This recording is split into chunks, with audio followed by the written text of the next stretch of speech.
You're watching France 24. Here's the main headlines today. A heated, full of interruptions, first televised presidential debate in the US. At one point, Joe Biden telling Donald Trump to shut up. Trump telling Biden there's nothing smart about him. We'll hear from our correspondent at the debate, Ketavan Gorjistani, shortly. The UN Security Council calls on Azerbaijan and Armenia to stop fighting immediately and urgently resume talks. That as fierce fighting between the two countries, which has killed dozens and injured many more, continues. And the Greek authorities moved nearly 1,000 refugees from the eastern Aegean islands to the mainland to try to improve conditions in overcrowded refugee camps following the fire which burnt down the Moria camp on Lesbos a few weeks ago. We'll hear from our correspondent James Andre there shortly.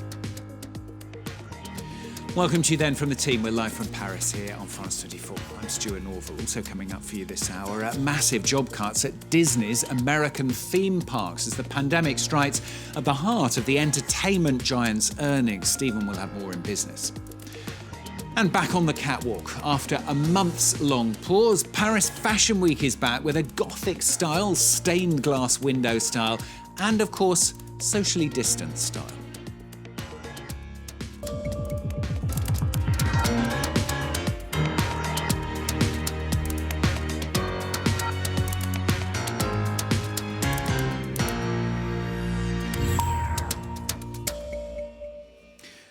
Will you shut up, man? This is so unpresidential, said Joe Biden, calling Donald Trump a clown, a racist, and telling him you're the worst president America has ever had. Donald Trump replying, saying there's nothing smart about you, Joe. As he said, we've done a great job. A fiery battle then as the two clashed over coronavirus, the economy and taxes. The two contenders talked over each other. They lobbed insults in what was a pretty breathtaking political brawl that, though, made it hard for either man to make a point. It's hard to get any word in with this clown. Excuse me, this Hey, let me just say, you graduated either the lowest or almost the lowest in your class. Don't ever use the word smart with me. Don't ever use that word. Oh, give me a break. Because you know what? There's nothing smart about you, Joe. 47 years, you've done nothing. Radical left. Will you shut up, man? Listen, who is on your list, Joe? Who's on your list? Right. Gentlemen, I think this we've is ended so this. He's going to pack the court. We have not going to give a... He's Putin's puppy. He still refuses to even say anything to Putin about the bounty on the heads of American soldiers. A Democrat governor said, President Trump did a phenomenal job. We worked with the governor. Oh, really? Go take a look. The governor said I did a phenomenal job. Just some of those fiery exchanges. Well, earlier on, I spoke to our correspondent, Ketavan Gorjistani, in Cleveland when that debate took place. And I asked her first what her overall take was. How did they come across? Joe Biden had said that he didn't want to be drawn into a brawl with the president. A brawl there definitely was on the stage here in Cleveland. It was very hard to hear the two men at several points in this debate. The moderator had to jump in, had to ask, especially the president, to stop interrupting Joe Biden and stop interrupting him as he was asking the questions. Overall, it was really a fight between the two men. Donald Trump was really true to form. It's something that we expected. He had done it 4 years ago in his debates with Hillary Clinton. This attack, personal attacks, interrupting his rival. From Joe Biden, it was a little bit more surprising because he was actually criticized during the Democratic primaries for not being aggressive enough. And tonight, he was probably the most aggressive we've seen him. He really attacked back on Donald Trump. You mentioned some of the names he called the president. He really fought back, and he moved away a little bit from some of the criticism from the Democratic primaries, which was that he was getting too nitty-gritty in the details of policy and wasn't being a showman enough. And this time, he really fought with the president on the same level with the president sometimes. And it made it pretty difficult for the viewers to actually follow exactly what the two presidents were really proposing for the future of the country. As we saw then, lots of different clashes, one of them over coronavirus and the use of masks, Ketavan. Let's have a quick listen to one little exchange between the two men. I mean, I have a mask right here. I put a mask on, when I think I need it. Tonight, as an example, everybody's had a test, and you've had social distancing and all of the things that you have to. But I Just wear like your masks rallies. when needed. When needed, I wear masks. Okay, let me ask. I don't wear masks like him. Every time you see him, he's got a mask. He could be speaking 200 feet away from it. He shows up with the biggest mask I've ever seen. I will say, Masks make a big difference. His own head of the CDC said if we just wore masks between now, everybody wore masks in social distance between now and January, we'd probably save up to 100,000 lives. It matters. and they've also said the opposite. They've also said the opposite. No serious person said the opposite. So, Ketavan, on the issues, on the coronavirus issue, I mean, did they get the points across that they wanted to?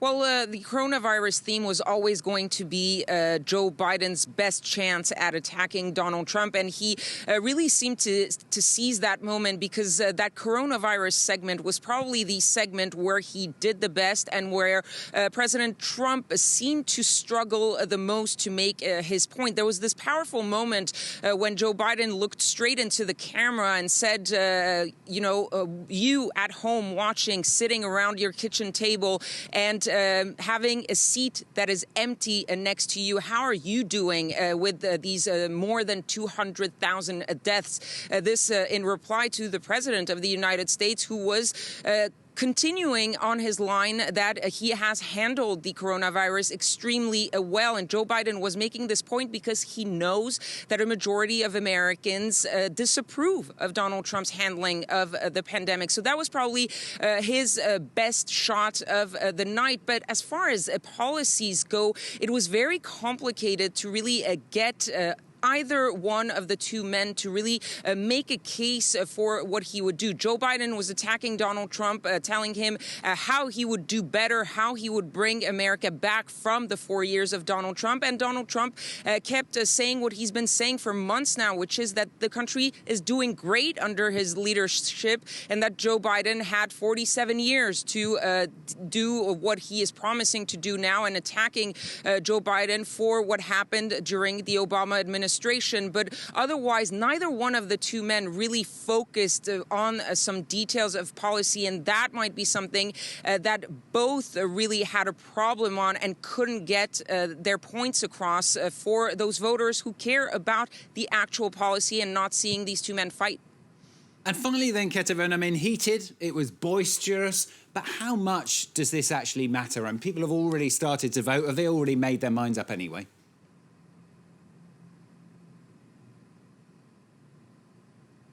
Look, this country is very, very divided. I've been a correspondent here for more than a year now, and all of the people I've spoken to, whether it's on the conservative side or on the liberal side, you have a very huge chunk of the population that will not be swayed by anything. They are either for Donald Trump, they want 4 more years, or they are against Donald Trump and they are backing Joe Biden because they are tired of what they've seen in the past 4 years. And those people are not going to change their mind with a presidential debate. The question is, will it change the mind of this small margin of people, mostly in the center, mostly independent voters, swing voters, who may not have made up their mind fully? And that's the people that both men are going after, because they're probably going to decide the election. And you saw that, especially with Joe Biden, who tried to move away from some of the very left-wing policies that Donald Trump was trying to attack him on. I'm thinking about the Green New Deal, for example, or the defund the police movement. Those are the voters that matter right now and that those two men have to sway. But whether or not it will really decide the election, that remains to be seen. And there are, of course, 2 more presidential debates to come. Ketavan Gorgeous-Starmy summing up the debate for us, and we'll analyse it as well with a guest in our next news bulletin in 20 minutes' time. Now, dozens killed and injured in 3 days now of heavy fighting. The leaders of both Azerbaijan and Armenia brushing off any suggestion of peace talks, and both sides accusing each other of obstructing negotiations. The decades-old conflict between the 4 former Soviet republics flaring up once again as the UN Security Council called on the 2 countries to immediately halt the fighting and urgently resume talks without preconditions. Well, our correspondent Jessica Le Mesurier is in New York for us.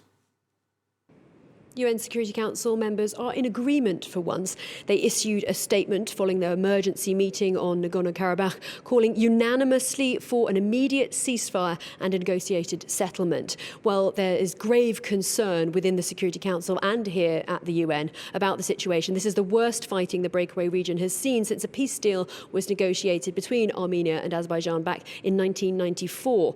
UN Secretary-General Antonio Guterres has called on leaders of both countries to establish a ceasefire immediately and restart negotiations. As the crisis between Armenia and Azerbaijan escalates, diplomatic efforts are underway to stop the fighting. France has called for an urgent meeting of the Minsk group led by Russia, France and the US to help try to find a solution to the conflict. Now, the clash between majority Muslim Azerbaijan and Christian Armenia over Nagorno-Karabakh could embroil regional pairs Russia and Turkey. Russia has a military alliance with Armenia and a permanent military base there, and sells weapons to both Baku and Yerevan. But Moscow has been very vocal, however, in calling for a ceasefire. Now, Armenia has accused Turkey of meddling in the conflict. Turkey's Erdogan has reportedly sent Syrian mercenaries to Nagorno-Karabakh. Diplomats here say that the withdrawal of the United States from the global stage, from global diplomacy, has only served to embolden authoritarian leaders like Erdogan. For the time being, the Security Council doors are still locked here behind me and meetings are virtual, but we can expect some in-person meetings in that chamber behind me once Russia takes over the rotating presidency of the Security Council. Jessica Mazura there in New York. Now, the Greek authorities have moved nearly 1,000 refugees from the eastern Aegean islands to the mainland as part of efforts to improve conditions in overcrowded island refugee camps. Most of those on board a ferry that docked near Athens had been at the temporary facility, which was hastily built on the island of Lesbos to replace that camp, the Moria camp, that was burned down by angry residents 3 weeks ago. Well, France 24's correspondent James Andre is on Lesbos for us. I'm in front of the main entrance of this new Kara-Tepe camp. This is the camp that was built very quickly just after Moria camp burnt down, and that was on the 8th and 9th of September. When that camp burnt down, well, the 13,000 people that were inside that camp obviously had to run. A lot of them were off the streets for some time, and so this camp has opened. It's been built very rapidly on a military terrain. The people you can see behind me who are coming in and out are migrants who have been granted authorization to go out for the day.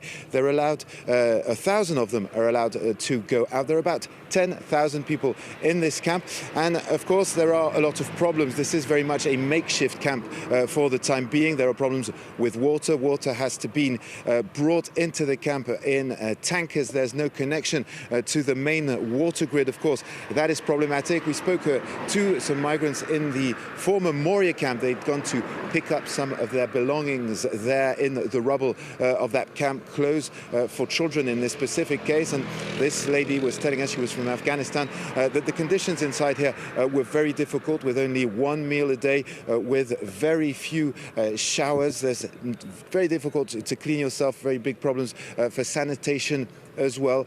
So the situation here is rather tense, and it's also a shift in the way the migrants are managed. The former Moria camp was very informal, in fact. Part of it, of course, was an official camp, but there the jungle had burgeoned around it. Well, this is very much a closed camp. You have to have authorization to go out. When people come back in, they are screened for blades, for potential flammable products. So indeed, there is some tension here. We could witness that yesterday evening between the police, that is there en masse, and the migrants themselves. So this is obviously, the humanitarian workers are trying to work to make this camp, to get it up to scratch, but it is still a pretty difficult task.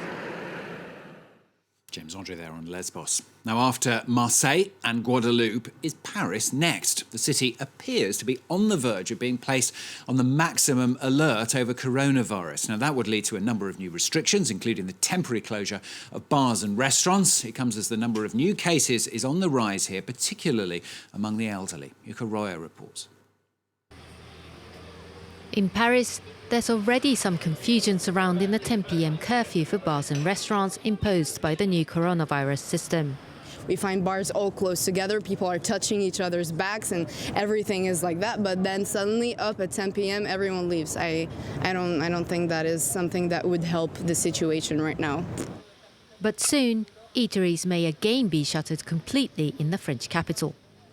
With the virus fast spreading, Paris is on the verge of being declared a deep red zone, like Marseille and Guadeloupe. The new virus control system set out 3 criteria for placing a department under maximum alert. The number of new cases reaching 250 per 100,000 inhabitants in a week, and 100 for people over 65, plus 30% of beds in intensive care units being occupied by COVID-19 patients. With 259 new cases reported in the past 7 days and 132 among people aged 60 to 69, Paris has already met 2 of those conditions.